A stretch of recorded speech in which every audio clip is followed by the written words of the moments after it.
আল্লাহ যদি আমি। বিরহের গান গাইতে গাইতে তীব্র নেশার ঘরে পুলিশের গাড়িতে উঠছেন মাদকাসক্ত এক যুবক।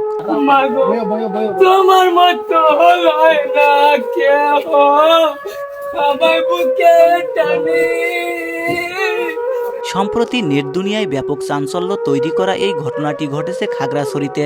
পুলিশের একটি নিয়মিত মাদক বিরোধী অভিযানে ওই যুবককে মাদক সেবনের অপরাধে হাতে নাতে আটক করা হয়। তুমিও নাই, বাবাও নাই, এখন কি যে করি। সাধারণ অপরাধীদের মতো ভয় বা আতঙ্কের কোনো ছাপ তার মধ্যে দেখা যায়নি। আটকের সময় তিনি এতটাই ভরপুর নেশার ঘরে ছিলেন যে পুলিশ যখন তাকে গ্রেপ্তার করে পিকআপ ভ্যানের পেছনে তুলছিল, তখন কোনো প্রকার প্রতিরোধ না করে অত্যন্ত আবেগপূর্ণ হয়ে উচ্চস্বরে একটি বিরহের গান গাওয়া শুরু করেন। আল্লাহ যদি আমি তোমারই বুকে রব। তার অঙ্গভঙ্গি দেখে মনে হচ্ছিল এটি কোনো প্রিয়জন, ভ্যান নয়, বরং তিনি কোনো কনসার্টের স্টেজে দাঁড়িয়ে পারফর্ম করছেন। ছোট কালে বাবা হারাইয়া পাইলাম না বাবার আদর।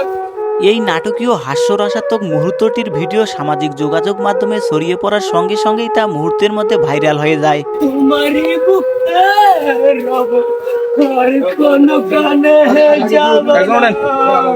ভিডিওতে সবচেয়ে অবাক করার বিষয় ছিল পুলিশ সদস্যদের অভিব্যক্তি।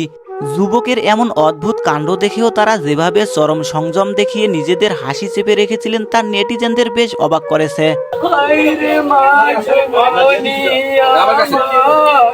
ফেসবুক এবং টিকটকে ভিডিওটি দেখে মানুষ নানা রকম হাস্যরসাত্মক মন্তব্য করছেন।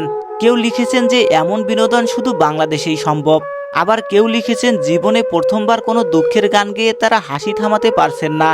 তবে হাসির ছলে অনেকেই মাদকের ভয়াবহতা নিয়ে উদ্বেগ প্রকাশ করছেন। ঘটনাটি একদিকে যেমন বিনোদনের খোরাক জুগিয়েছে, অন্যদিকে নেশার ঘরে মানুষ কিভাবে নিজের স্বাভাবিক বিবেক বুদ্ধি ও সচেতনতা হারিয়ে ফেলে এই বাস্তব চিত্রটি ফুটে উঠেছে।